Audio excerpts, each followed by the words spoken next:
Hello दोस्तों, स्वागत है एक बार फिर से आपका मेरे चैनल पे लीगल इज 127 पे। दोस्तों, आज की वीडियो में मैं डिस्कस करूंगी जो टॉपिक है कि सेक्शन 9 करने से मेंटेनेंस केस पे क्या असर पड़ेगा। ऐसा करने से क्या आप मेंटेनेंस देने से बच सकते हैं अगर सेक्शन 9 का केस करते हैं तो, या फिर मेंटेनेंस है आपका कुछ कम हो सकता है या डिनाई पूरी तरीके से हो सकता है। अभी जो मैं फिलहाल वीडियो बना रही हूँ, आपने देखा होगा अभी जो मैंने लास्ट वीडियो बनाई कि अगर पत्नी 2 साल से मायके में रह रही है तो क्या वो ऐसी सिचुएशन में पति डिवोर्स दे सकता है। नेक्स्ट इसके बाद मैंने बताई सेक्शन 9 पहले करे या डिवोर्स पहले करे। ये एक्चुअली एक मैं सीरीज बना रही हूँ ताकि आप लोगों को सारा कंसेप्ट है जो डे बाय डे बोलो कि या स्टेप बाय स्टेप वो सारी चीजें क्लियर हो जाएगी कि अगर 2 साल रह रहे हैं अब वो डाइजेशन ग्राउंड माना जाएगा, डिवोर्स दे सकते हैं या नहीं दे सकते हैं। इसके बाद फिर ये भी कंफ्यूजन होती है सेक्शन 9 करें या फिर डिवोर्स डायरेक्ट हम फाइल करें। अब भाई ये स्टेप हो गया। अब इसके बाद होगा अगर सेक्शन 9 हम कर लेते हैं तो क्या असर पड़ता है मेंटेनेंस पे, क्या दे मेंटेनेंस बंद हो सकता है पूरी तरीके से या कम हो सकता है। तो मैं आप लोगों को अभी फिलहाल में स्टेप बाय स्टेप जो भी है सारा आप समझ के चलो क्या हमारी लीगल स्ट्रेटजी होती है वन बाय वन। इस वीडियो के थ्रू मैं आपको डेली में अपडेट करती रहूंगी और आशा करूंगी आप लोगों को वीडियो और जितने भी सारे क्वेश्चन होते हैं वो आप सबको मेरी वीडियो के थ्रू सारे सॉल्व मिलेंगे। और फिर भी कुछ चीजें रह जाती हैं, ठीक है, या फिर आप चाहते हैं पर्टिकुलर टॉपिक पे कि हाँ मेरा ये मिस हो गया है, आप चाहते हैं वीडियो बनाना, तो आप मुझे कमेंट में लिख दीजिएगा। और अपनी किसी प्रॉपर एडवाइस के लिए आप मुझे कॉल पे या मेरी टीम से बात कर सकते हैं। तो आज मैं बात करूंगी क्या सिर्फ सेक्शन 9 फाइल करके मेंटेनेंस से बचा जा सकता है या फिर कोर्ट मान लेती है कि आप साथ रहना चाहते हैं इस वजह से किया। क्योंकि देखो सेक्शन 9 ना एक दो तरीके से करते हैं। एक पति वो इसलिए करता है जो वाकई सच में घर बसाना चाहता है, और दूसरा वो इंसान वो पति क्यों चाहता है ये करने से ना मैं मेंटेनेंस देने से बच सकता हूँ। तो क्या ये कदम कभी कभी ऐसा करने से उल्टा पड़ सकता है, आपके केस केस है जो वो वीक हो जाता है, कमजोर पड़ जाता है। तो आज मैं आपको सेक्शन 9 और मेंटेनेंस के बीच का असली जो कानूनी रिश्ता है वो समझाऊंगी सिंपल लीगल भाषा में। फिलहाल चैनल पे नए जुड़े हैं आप लोग तो चैनल को लाइक करिए, ज्यादा लोग तक शेयर करिए ताकि आपको जैसे हेल्प मिलती है और लोग तक भी वीडियो पहुंचे उन्हें भी हेल्प मिले। और सब्सक्राइब करिए, साथ ही बेल आइकन दबाइए ताकि आपको टाइम टाइम से मेरी वीडियो की नोटिफिकेशन सबसे पहले मिलती रहे। तो दोस्तों देखो, अगर वो सेक्शन 9 जिसे हम RCR restitution of consumer right के नाम से भी हम जानते हैं, मोस्टली लोग जो होता है सेक्शन 9 के नाम से जानते हैं। सेक्शन 9 पति पत्नी दोनों कर सकते हैं। पत्नी इसलिए कर सकती है कि उसे वो वापस जाना है, उसे अपनी गलती का रियलाइज हो गया तो भाई सेक्शन 9 केस कर दो कि वापस ससुराल जाना है। पति इसलिए करता है, दो रीजन जैसे मैंने बताया, एक तो वाकई वो रिश्ता बचाना चाहता है, पत्नी को वापस बुलाना चाहता है। दूसरा वो ये चाहता है कि लोगों के दिमाग में बहुत गलतफहमियां होती है कि सेक्शन 9 करने से मेंटेनेंस केस बचा जा सकता है, तो वो इसलिए भी करते हैं। तो मेंटेनेंस अपने आप रुक जाएगा ऐसा करने से, लेकिन कानून इतना सिंपल नहीं है जितना आप सोचते हो कि ऐसा करने से सच में वाकई ऐसा होता है। तो आज जो प्रैक्टिकल हमारी जो स्ट्रेटजी होती है, क्या होता है, किस तरीके से करना चाहिए आपको, तो वो मैं चीजें क्लियर करूंगी।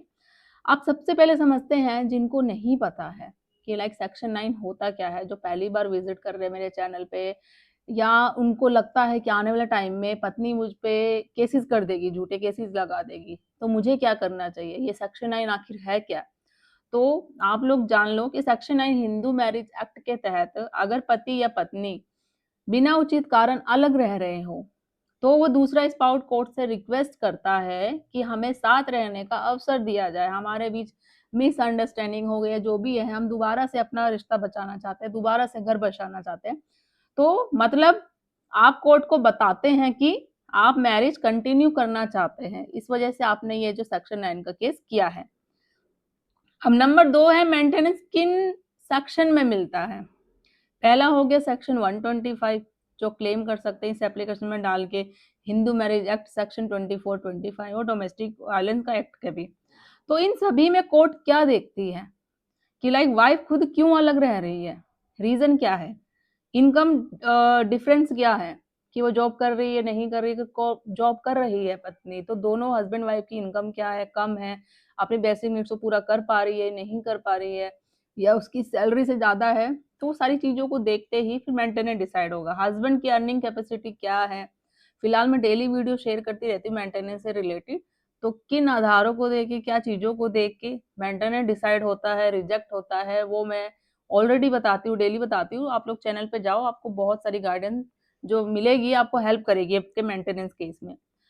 अब हम बात करते हैं कि सेक्शन 9 मेंटेनेंस केस में कैसे काम करता है।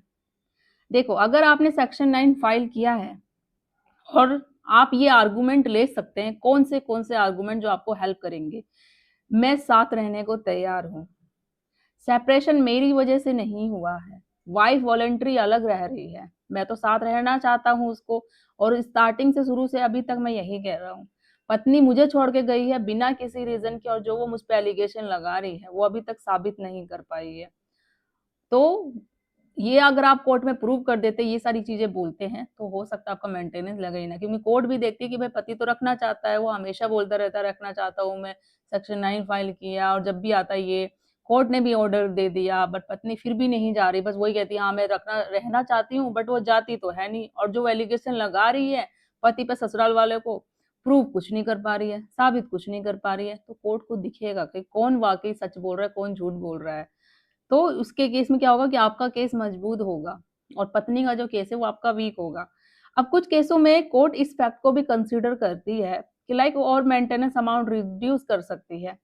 कौन से हैं टॉपिक, लाइक मेंटेनेंस डिनाई या रिड्यूस तब हो सकता है जब साबित हो जाए कि वाइफ बिना रीजनेबल केस के अलग रह रही है, कोई उसका सफिशिएंट रीजन नहीं है, वो बस वर्बली बोल रही है, साबित कुछ नहीं कर पा रही है, लेकिन हस्बैंड जेन्युइनली साथ रखना चाहता है उसको।